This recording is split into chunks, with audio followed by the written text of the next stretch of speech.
I have a motion. Do I have a second? Second. All right, any discussion? All in favor, say aye. Any opposed? Motion carries. Public comments are next. Just as a reminder, 3 minutes per speaker. I do not have any signed up in here, so we will go to our online comments. All right, Randy Johnson, I am unmuting you. You're first on the list. Welcome, Randy.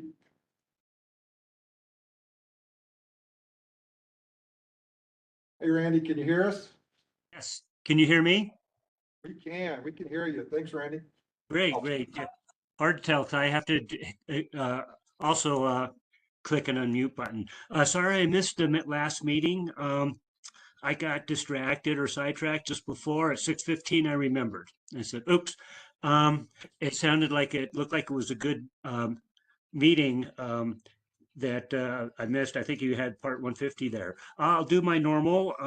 I should say Randy Johnson from Leviers, south of Chatfield, just to the west of Highway 85.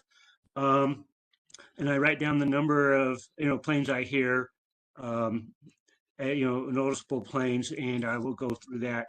Since I missed last meeting, in January, I wrote down 452 props. I used to write all kinds of planes, and I just did props.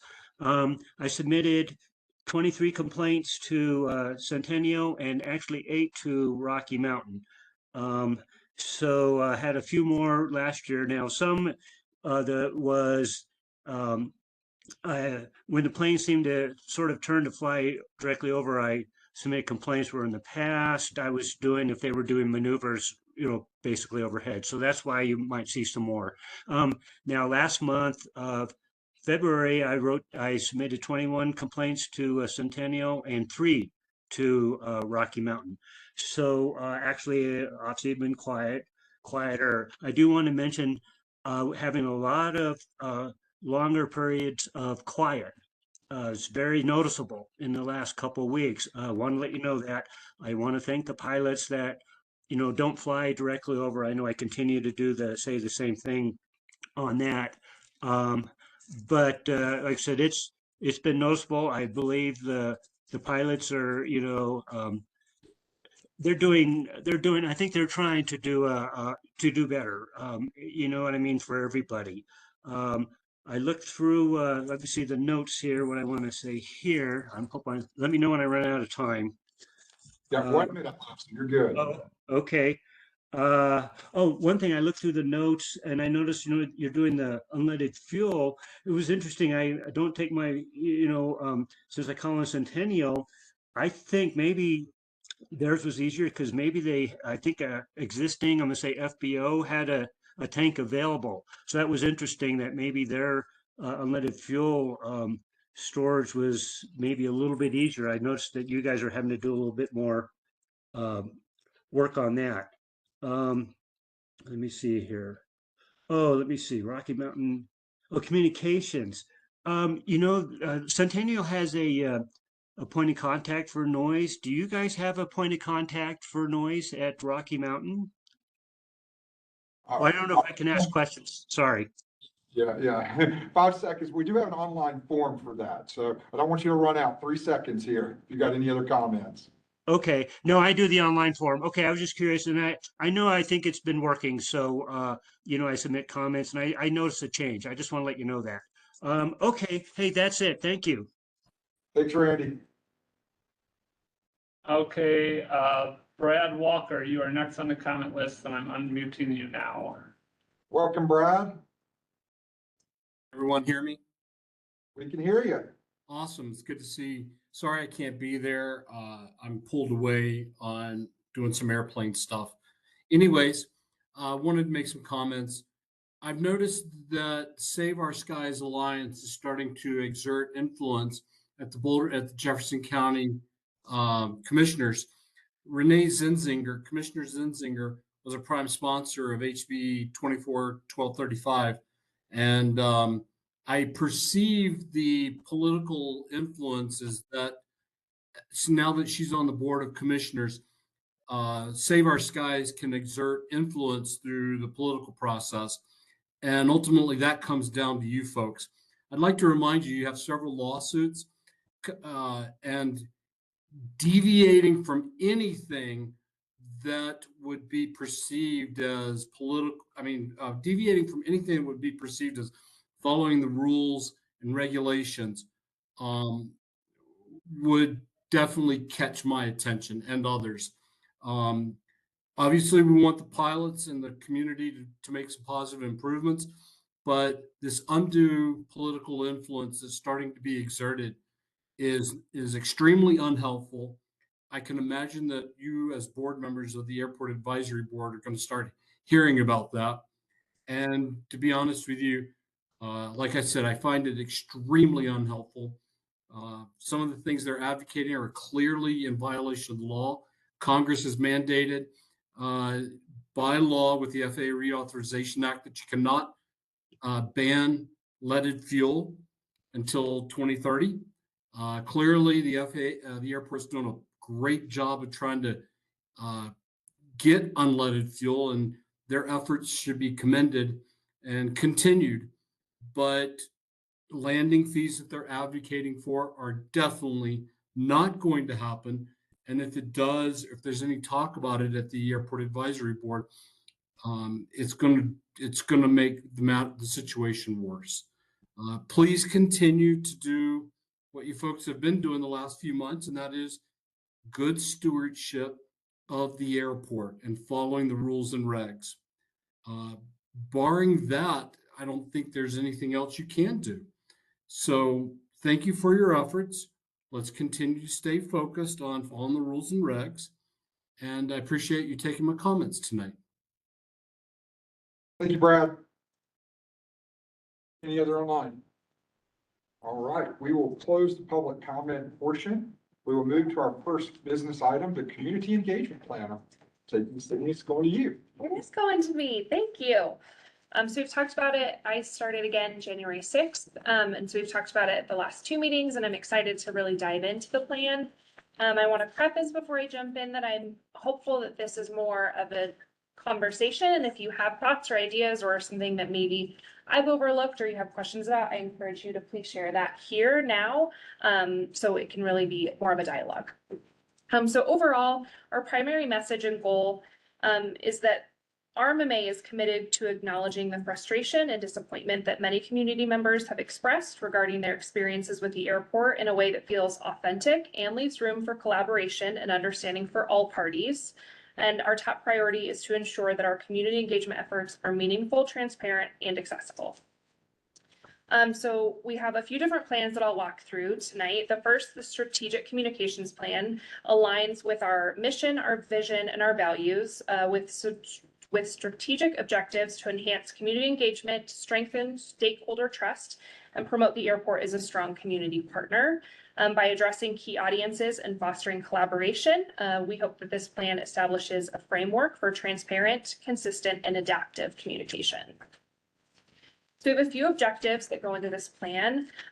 We're looking at building trust and transparency with stakeholders, creating a community space to foster advocacy for local aviation, streamline our feedback and response processes, share the airport story, and then strengthen relationships with key stakeholders. So I'll dive into each of those objectives. So the first one, building trust and transparency with stakeholders.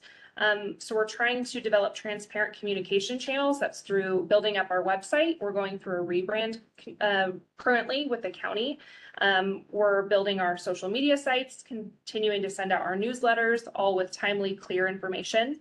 We're looking to engage through community events such as town halls, meetings, and then provide accessible information. So prominently displaying our FAQs, updates for the Part 150 study, and then any sustainability initiatives, all on our website that's clearly accessible and easy to find. When you say a rebrand, logo, how extensive of a rebrand? Yeah, so the county, Jeffco as a whole, is doing like all new website. And so as far as the airports go, rebrand is like not logo. We're not really touching branding that way, but more so where things are located, what's on the website. I'll kind of dive into this transparency portal that we're hoping to build out, adding a dashboard to look at some metrics, really just making it a place that if you as a community member or you as an airport stakeholder have any kind of question, it's going to be there.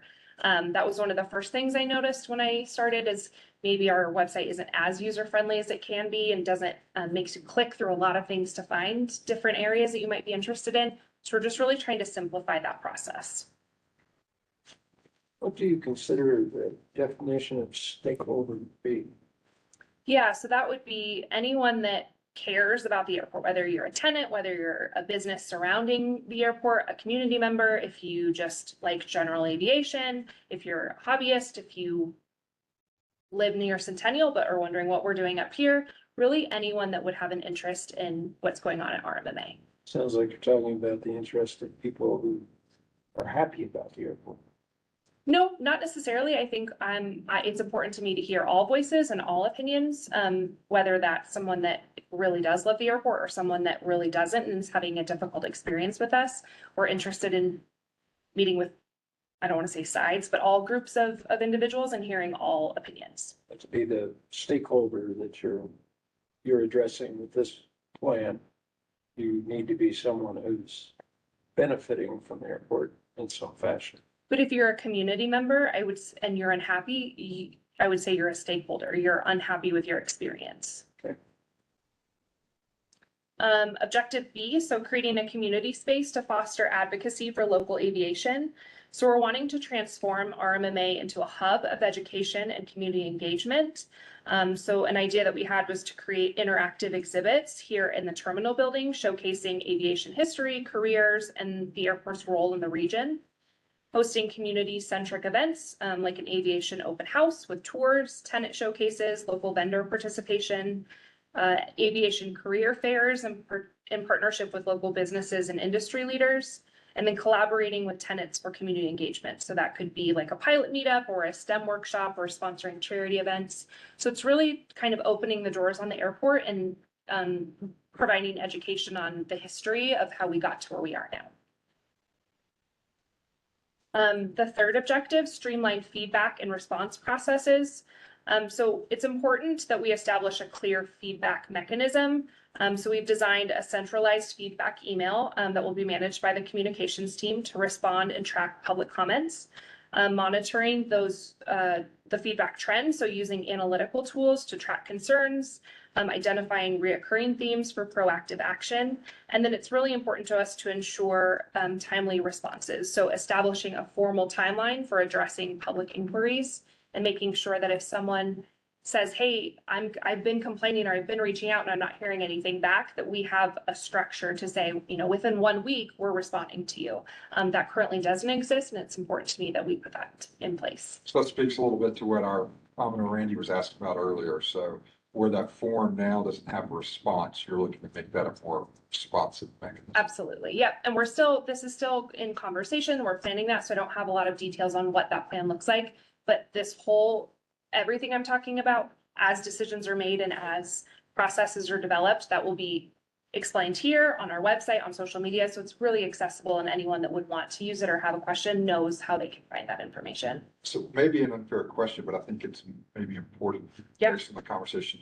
Those forms, it's not that they're being ignored now. Not at all. Can you maybe talk about how that's being processed now and what the intent or what the hopeful outcomes is with the change? Yeah. So right now it's an email form that you can email in, your address, your name, the time that you're hearing the plane. So I'm talking specifically about the noise concerns. And then there's like an aircraft tail number you could put in if you know that. And then like a note section for any added comment. So all airport staff receives those. I personally go through each of them and I track them in a Word document. And I'm looking at time, I'm looking at the information. And that's something, it's not just going to an email inbox that's just sitting there. We're all looking at them and having conversations about the time of day and the aircraft and just overall sentiment of the concern. Part of that is now we have this data, what can we do next, right? And that looks at, whether that goes into VNAP or Part 150 or just how we can use that to be a better neighbor. So that's part of what this objective is hoping to meet. You said all, do you have a staff? All airport staff. Or you said we all check into this. Do you have staff who helps you, or what do you mean by all? All admins. All admin staff. So like myself, Ben, Brandon, Sydney, all airport Okay, administration gets that email. Okay, I think it's probably good to clarify, the noise complaint process has typically been handled by our airport operations staff. So they're the ones who are first logging them and putting them into the database and producing the reports.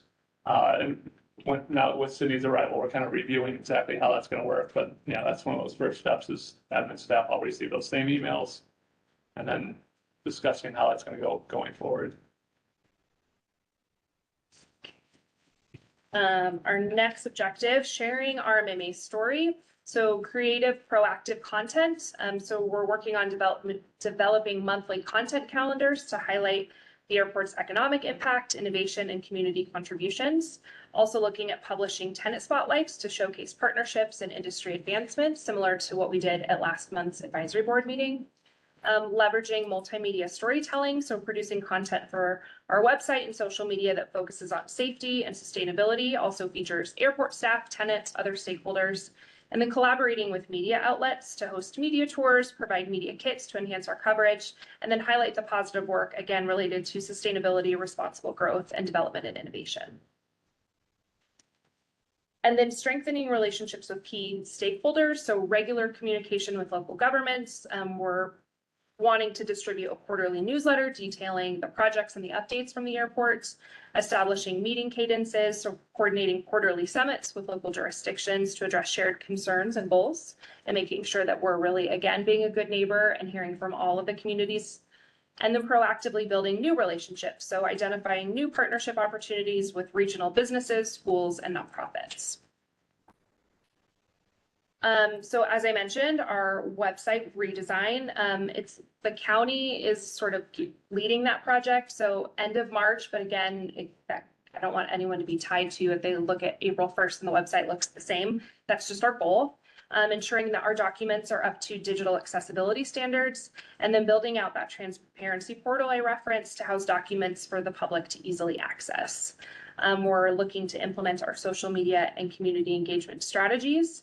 And then annual reporting. So this would produce a report that includes information on noise mitigation efforts, sustainability practices, community engagement, and other relevant topics. This would be both online and printed versions, and then distributing it in a meaningful way, not just doing it to say we did it, but really hoping to have an impact. So that leads us into our social media strategy. So with this, we're hoping to, address key audiences and foster collaboration. This plan establishes framework for transparent, consistent, and adaptive communication. The platforms that we are on or will be on, Blue Sky, X, formerly known as Twitter, Facebook, Instagram, TikTok, and LinkedIn. The goals for all platforms are the same. We have some individual goals and like tone and language for each one, but overall, to increase the transparency and community engagement, to build trust, to share positive stories, focus on our mission, sustainability, community ties, and then drive traffic to our website, our newsletter, and then events that we would be holding. Our metrics for all of those platforms are obviously follower growth, engagement rates, website clicks, event attendance, and then the sentiment analysis of those responses and those communications that we're having in comments or in DMs or however we're communicating with community members. For all platforms, we're looking at, again, community engagement, so highlighting local partnerships and events, testimonials from community members, sustainability, sharing progress on our projects, our commitment to being a good neighbor, and then economic development, showing the role that we play in job creation or economic growth, promoting success stories of businesses that are operating here at the airport. Themes for all platforms are pretty similar: innovation, featuring stories about new technologies, industry insights, how we're staying ahead of trends, and then transparency. So sharing data, answering questions, responding to feedback, and then real-time updates on airport projects. So if someone has a question of, what's going on with X, they can always go and easily find that information. So each week we'll have one community focused post, one educational or sustainability focused post, one behind the scenes or staff oriented, and then one lighthearted or fun piece of content, nice photo or something like that.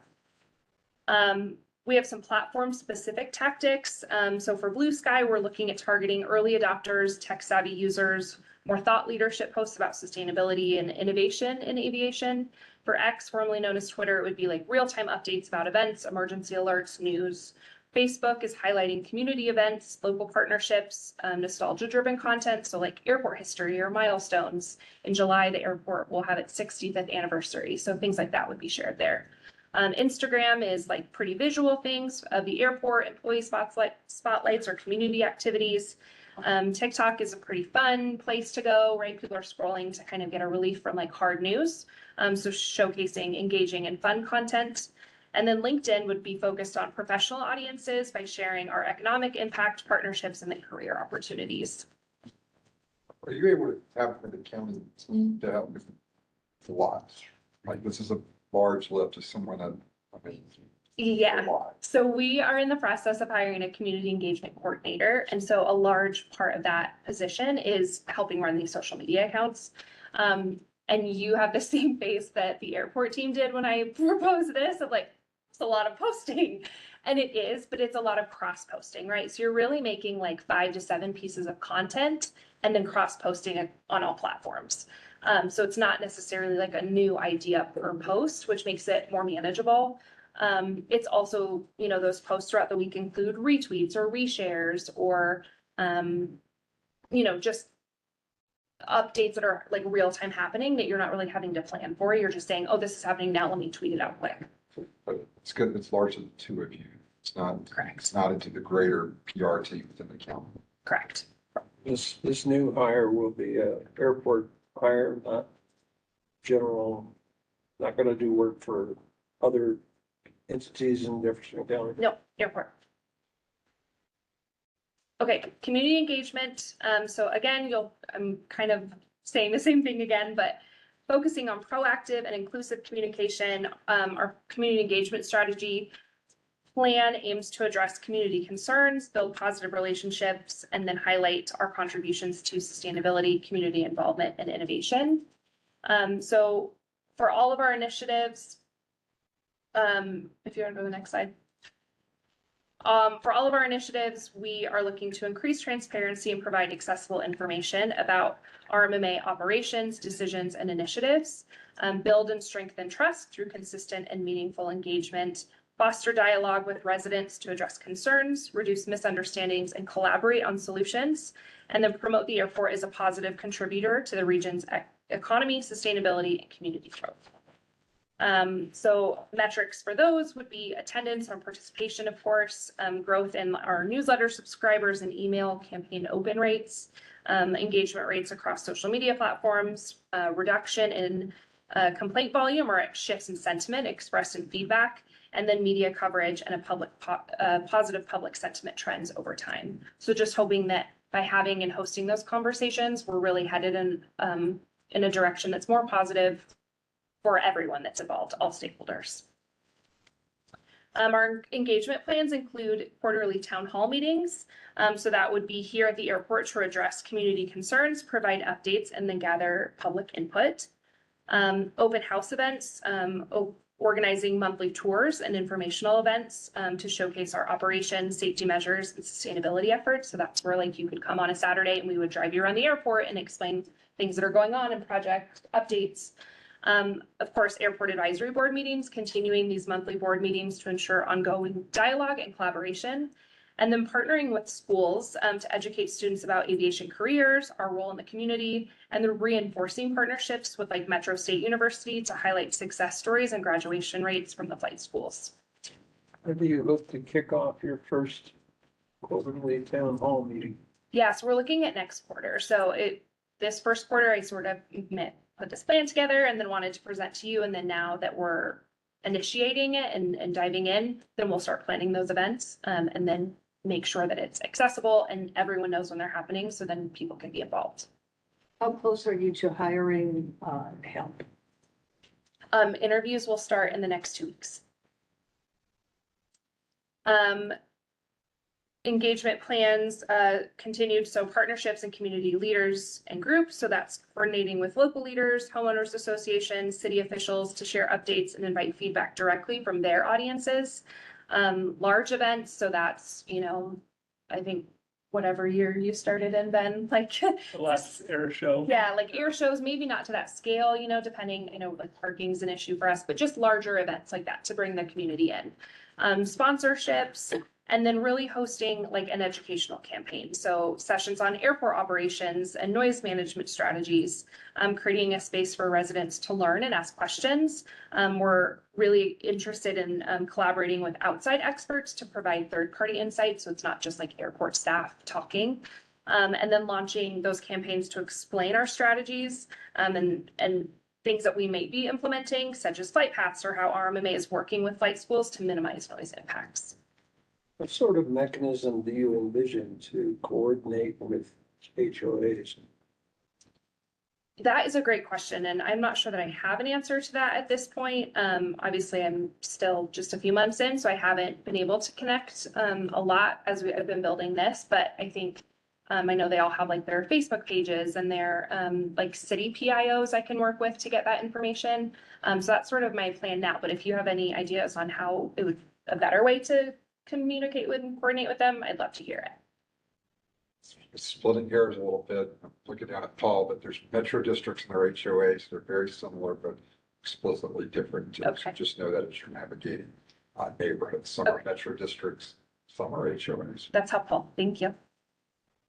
Some metro districts do a lot, and some metro districts just Collect the money. collect the money and pay off the bonds. Sure. Paul can be your expert on this because he helps run ours.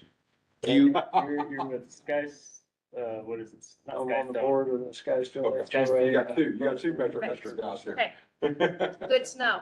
one would presume that we would build the list of HOAs that would come to us, and then through part of the outreach campaigns, we would go there and talk to the HOAs at their meetings or annual meetings, or meet up with them at different events that are happening throughout the town. So the goal is really to try to have that encompassing engagement plan that allows us to meet with everybody where they are, not always coming to us. Absolutely. And if I can add one thing, I know that there are other boards in the county that require lists and things like that, a compilation of those types of entities where they need certain notifications for whether it be planning and zoning cases, things like that. And I can make sure that we point you in the right direction to get a hold of those lists and those entities. Yeah. So digital communication is a big part of all of this, right? So providing regular updates, sharing positive stories, responding promptly. We talked a lot about community feedback mechanisms, so building out a dashboard on our website to ensure clear and concise information is readily available, transparency about our limitations, feedback surveys, dedicated contact being myself, and then partnering with media, local media partnerships, press releases, media kits, press tours just for media, so then they can sort of piece together some stories. And then an important part, I think, of understanding all of this is the implementation, monitoring, and then the evolution of it, right? So our implementation steps, obviously this is a big lift and it's new for the airport. It's never had my position or a plan like this. So hiring that communications engagement coordinator, developing a content and event calendar to ensure consistent output across platforms and within the community.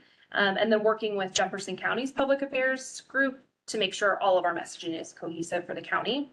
Monitoring through monthly analytics reports on engagement metrics, quarterly stakeholder satisfaction surveys, and then that annual review and update of the communication plan as necessary. And it's just important, I think, to understand that this plan will evolve to address emerging needs, ensure alignment with our strategic goals, and integrate community feedback into ongoing strategies. Our updates will be well documented and shared transparently, both online and then in person if we're changing or headed in a different direction or adding something new here at these advisory board meetings. Thoughts, ideas, questions? It's like a lot of work. Sounds like you're doing the job you were hired for very well. I'm really hoping so. That's what my goal was. I'll buy you some time if you can. I would just say, and this wasn't planned, but it's been great to have Sydney on the team because prior to her coming here, communication was very ad hoc. Not so much a priority for airport staff because none of that, us had that expertise and it was just who could do it at the time was who took it up and ran with it. So I think speaking for myself, maybe Eric as well, we've already learned a lot from Sydney in terms of like best practices for communication. And it's really cool to see the work coming to light here and helping us go forward in terms of better communication. Takes a lot of attention, and it takes a lot of work. Yeah. And I think what you've laid out is exactly the direction it needs to go. It's also ambitious, so please don't hesitate to let us know where you need help, where you need gaps, where you need stories, because you're still going to need a team to get this accomplished. But I'm glad we've got you and hopefully a second soon to spearhead this. Thank you. I appreciate it. Thank you, Sydney. Any other questions or comments?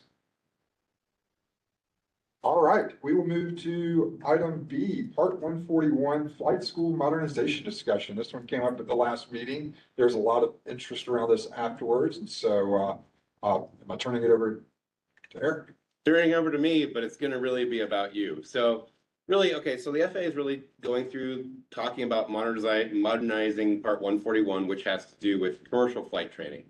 And what can we do as an airport, or what can we do as community, or what can we do as an advisory board to provide advice that could potentially be those modernization steps.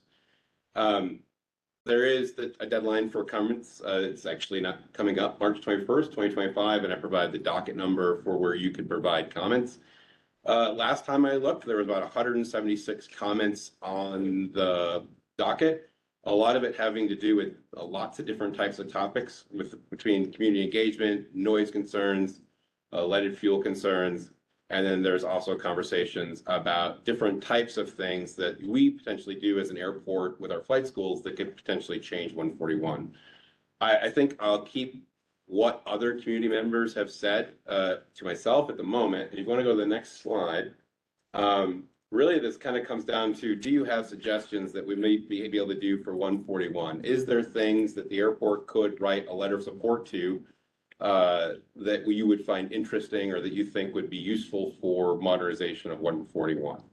Some of the things that we were talked about last time when we were here was increased simulator time, less repetitive training requirements, and maybe less overall training hours related to Part 141. Those are just three things, but I guess my question to you as a board is, are there other topics that you think would be relevant to talk about? Is it appropriate for the airport to submit a letter of support for those kind of changes? And I'm really looking for your thoughts and your guidance and advice at this point in time as what you think are applicable 141 changes that could have tangible impacts. So I'll leave it to you to kind of guide the conversation, and that's kind of where I'm looking for your assistance. So I may let you take one step back, because we learned after last meeting that there's different types of flight schools. So Part 141 is going after a specific type of flight school. There's a secondary type of flight school that's not under this. Maybe give us a little delineation of more specifics of the flight schools this impacts and the flight schools this does not impact. Sure. Okay. So there's classically two different types of flight education. There's the Part 61 flight education and then Part 141 flight education. It's probably easier to talk about 141, and then whatever it isn't is Part 61. So when we think about 141 flight education, you're thinking about a professional flight academy that's set up to establish new ATP pilots. That's probably the best way to think about it. You don't have to go to a 141 school to become a commercial aviation pilot. You could go to a 141 school just to become a private student. Generally, it's a school established to get you from nothing to a commercial pilot rating. That's the easiest way to think about it. A Part 61 would be anything else. So let's say you're a weekend guy, you want to go learn how to fly, you and your wife or your spouse or whatever, like, let's go learn fly. You would go to a Part 161 certified flight school, and you would learn at your own pace, generally, to get your private or your commercial or whatever certifications that school provided. Each one is going to be vastly different. 141s are going to be more the same, more universal. The 161s could be mom and pop flight schools. They could also be large commercial operations, but it's just a different type of educational regimen. That's generally the difference. What do we have on this airport? We have Part 61 training facilities and we have Part 141 training facilities at the airport. Greg, you're 61, right? Yes. Yeah. So I mean, not stepping into anything, McCare is a 141 school, ATP is a 141 school. I'm a part 61 school, Rocky Mountain Flight School, and then I'm not 100% sure about Western. I'm not sure what they're exactly doing. I don't know if they're just 61 or 141. And like Eric said, the Part 141 schools are specifically designed for people that want to come in and do these ratings and go to a major airlines or something like that. Part 61 flight schools usually have people that want to do it, but on a slower pace. They also have planes that they rent and go fly and have people that are just to get their private pilot's license and not interested in getting other ratings. So Rocky Mountain Flight School is part 61. And so what we do is we rent out planes to people that just want to go fly on a trip or maybe fly around a little bit and they'll fly again in a couple more weeks. They're not just specific training. If you go to McAir or ATP, you're going to sign up for their curriculum, you're going to do their rules and their regulations, and you're going to follow through how they've done it. The FAA, when they do a 141 school, they have a specific itinerary where you go through and you do these specific tasks and fly through this thing. On a Part 61, you may be doing something one time and maybe the weather's different, so you do this time, and yeah, it's not as controlled and regulated. The Part 141 has FAA people coming in, inspecting their files, all the people that work there, all the stuff that associates with the training. We don't have to have that. We don't have to have the FAA come in and deal with looking through all of our file stuff. If they have questions, they can come in and ask us, but it's not the same regulations. So it's a lot different than schools are a lot differently ran. Damn, I always suspected I got my ATP the wrong way. Well, Greg and I were having this conversation in the last meeting. I thought it was very enlightening because most people, casual observers, are just gonna think the flight school is a flight school is a flight school. And when you see the opportunity to weigh in on one like this, you're gonna think that it impacts all flight schools. That's not the case. And I think that delineation is important for us. I'll open up if you feel like we need to weigh in. It was really having this conversation about the different types of flight schools that I thought would be great for the public and the audience to hear. And because weighing in here is important. There may be lots of opinions on it, but I also wanted to make sure that we denoted there's not just one type of flight school. What's happening in these changes, some of these rules and regulations coming down, it's not happening to all flight schools. There are different classifications within that. So one of the airports that's provided comments so far is Deer Valley and Phoenix. And Deer Valley has been probably, I suppose, the staple response that other people have shown support for, as well as other groups about airport noise and things like that. Deer Valley's comments generally detailed around community engagement and having flight schools be more engaged with the community, talking about the kind of operations they have, and being more open and transparent about statistics and things about flight schools. And that's fine. Deer Valley is probably the busiest airport in the country right now. The local civil traffic that's reported from ATADS is the highest it's probably ever been. And so they probably are going through similar things like us and trying to figure out how best to engage the community, how best do they talk to the community, and their recommendations that they provided in the 141 modernization were primarily dealing with community engagement concerns. And that's fine. We certainly could write a letter similar to that. I guess my question would be more about, are there things that we think that are applicable to 141? I know Greg is not a 141 school, but when we're talking about flight education, it doesn't have to be necessarily 141. I don't want us to get necessarily sidetracked on that. Think about it like efficiencies of operation. Are there things that we could talk about that could make the flight training itself more efficient rather than requiring 1,500 hours to go to commercial or whatever? Those are the kind of things that I'd be looking for input on. So there is a difference, but I think that one of the things about modernization is just talking about how can the airport help be efficient and how can it assist with the training regimen that our flight schools go through? That's the question. I personally wish they wouldn't say 141, just basically flight schools, but they kind of picked on them. The one thing about the 141 flight school is they have a specific curriculum that's approved by the FAA, and they have to operate within that curriculum. They can't sit there and go modify and change things. They can do little variances, like this student needs extra training in this particular field, like stalls or touch and goes or something. But they've got the specific thing that they can't really change a lot. So I think it would be worth it to touch base with, I know Todd at McAir, and ATP guys, and maybe get them to weigh in a little bit on it, because they know what they could change and what would be, make sense and how it affect their school and stuff like that. I'm willing to follow along with, anything that's advised or anything they come up with. I have no problem with, working with those type of things also. Have they defined modernization? Do they have goals, objectives, what they want to come out with all this? I think they're just looking for inputs and ideas. I just want to make sure something's in the packet. Yeah, so in your agenda packet will be the cover letter, and then I think it's like 16 pages of what they're actually talking about for modernization and kind of talking about what the public objectives are. 7 pages long about like what they're actually looking for. And it goes into some detail about, what they're thinking, and then how the National Flight Training Alliance is kind of helping guide the process of what that training requirement or what that modernization looks like. It's difficult to know. I mean, this was started by the previous administration, so it's difficult to know how the current administration might treat this Modernization Act. But it is still something that is worth commenting on if you guys feel, if the board feels it's appropriate to provide comment.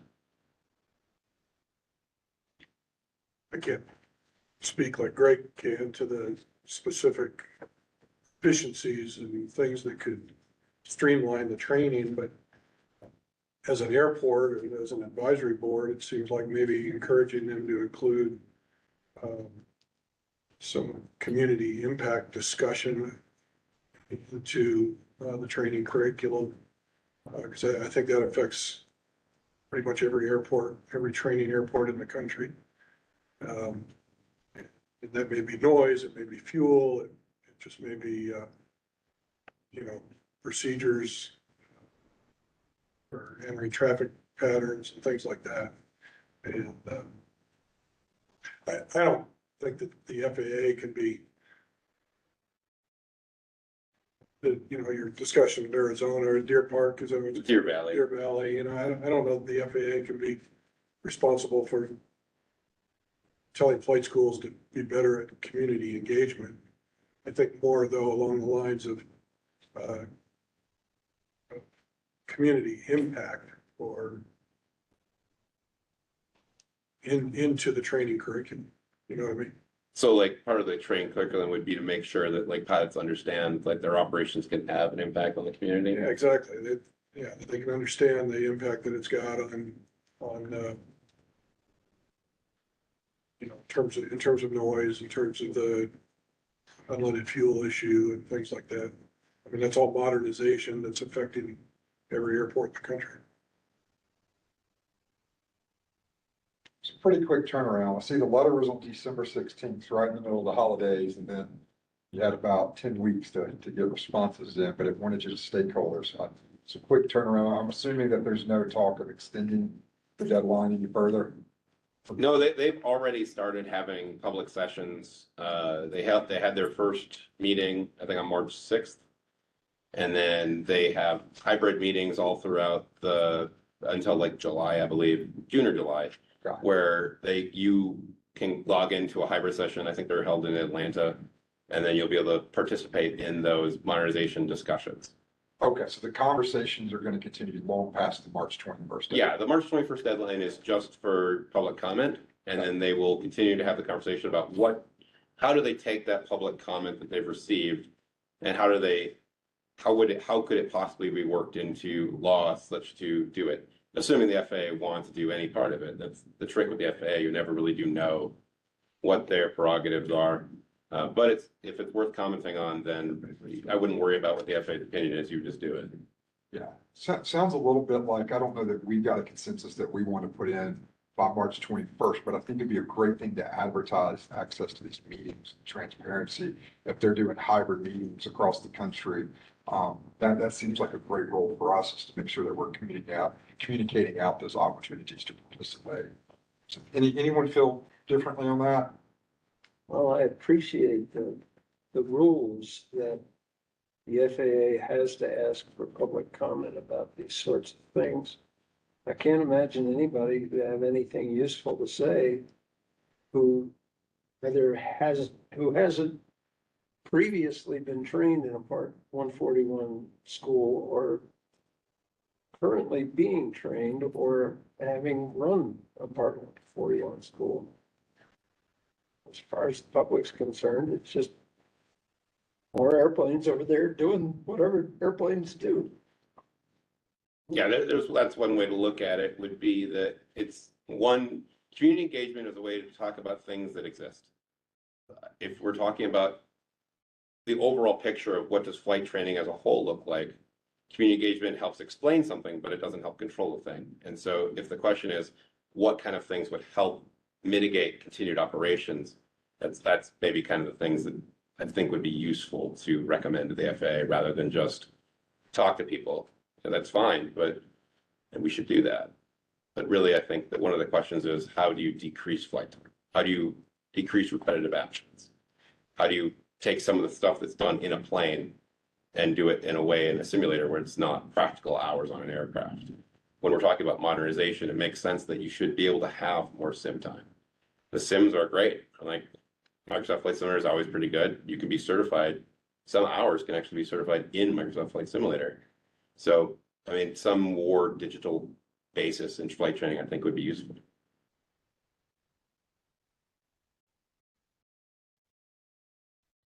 That's it. Any other comments, questions, thoughts? All right, we'll close that section.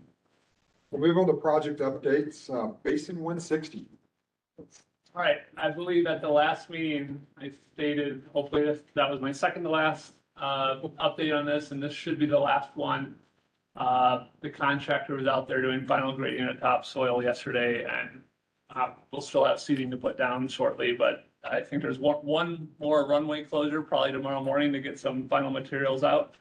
And then that project's wrapped up, and we'll be working on closing out the grant from the FAA. So thank you for anyone who was impacted by that.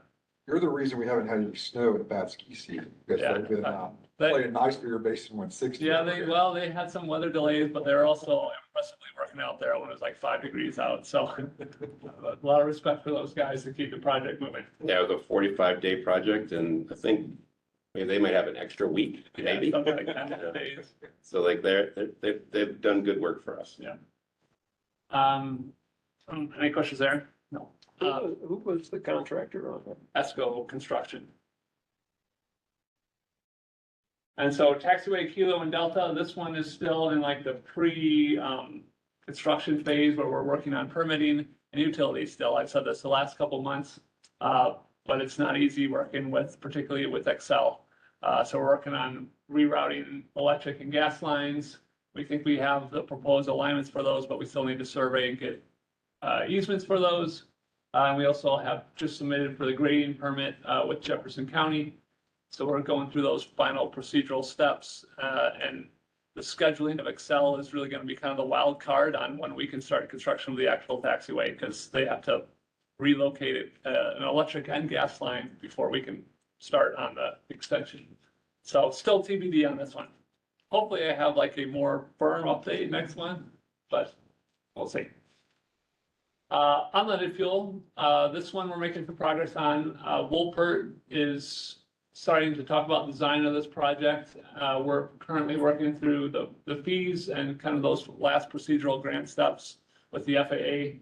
So once we arrive at a final negotiated fee with Wolpert, we're into design.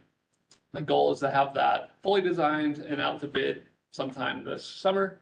And So we still need to have a grant signed during that process as well. And then concurrently, we're working on a request for proposals. That's an internal review with the county right now to ask if an FBO on this field will partner with us to actually, order the field wholesale, put it in that tank, and then ultimately deliver it to customers on the field. So that's a concurrent step that's occurring as well. Any questions there? Part 150 airport noise compatibility study. A little bit of update here from Eric's point of view. I will just say that we're still waiting on some critical data from the FAA to get the existing data and development of noise exposure maps going. But concurrently, we've had discussion on the public engagement piece, and Eric's going to talk more about that one. I am. Surprise, no.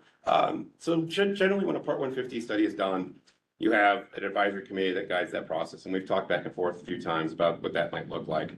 In our last presentation, when RSNH was here to talk to you guys about the Part 150 study, we talked about, what does that advisory committee look like? How is it going to be constructed? The way that we presented it to the Board of County Commissioners for them was to establish focus groups that will build together to form that cohesive or that vision for the advisory committee.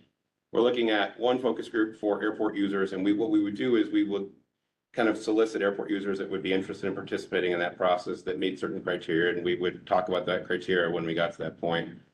We have a focus group for county and city planners that are in the area so that they can show us land use, verify land use type concerns. And then one way to try to build the community's interest and try to build their ability to engage in the Part 150 study beyond what they might be allowed to do in an advisory committee is to have focus groups I have a focus group dedicated for the community members. So we're looking at how we can establish that focus group, how we would indicate a sign or a point or pick individuals that would be on that focus group for the community. And that really helps us and helps the community participate in that process. We're in an advisory committee that might get 2 people on that whole committee. We're looking at trying to have about 8 people from the community participate in that focus group. And those 8 would come from all over the airport's area, between potentially Town Superior, Westminster, Broomfield, and the surrounding community around the airport, just trying to get a wide array of opinions, wide array of interest, and a wide array of thoughts about the airport's impact and what noise looks like for them. So that's kind of where we are right now, is developing those focus groups, going back to the Board of County Commissioners to present that in more detail. And once that's done, we'll come back to you as we go through this process and talking about how that Part 150 study really works and how that public outreach campaign will work. I don't have a great timeline for you right now about when the first open house for that project might be.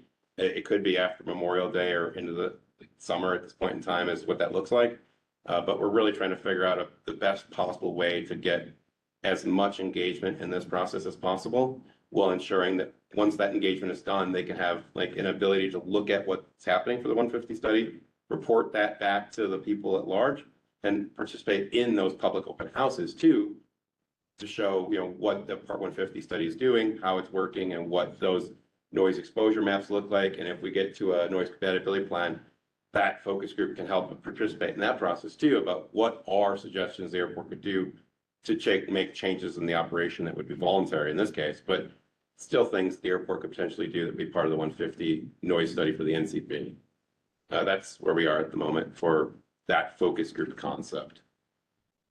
Do you have an idea of how many people they're looking for that focus group? So right now, the goal would be about 8 in the airport user group and 8 in the user group or the community group. And then however many city, county planners there really would be. So I'm not looking to fill 8 planners, but it really would be applicable planners and zoning officials from the jurisdictions around the airport.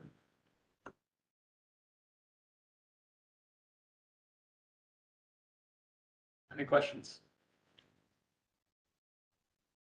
All right, I think that's all the updates we had for you. Yep, so.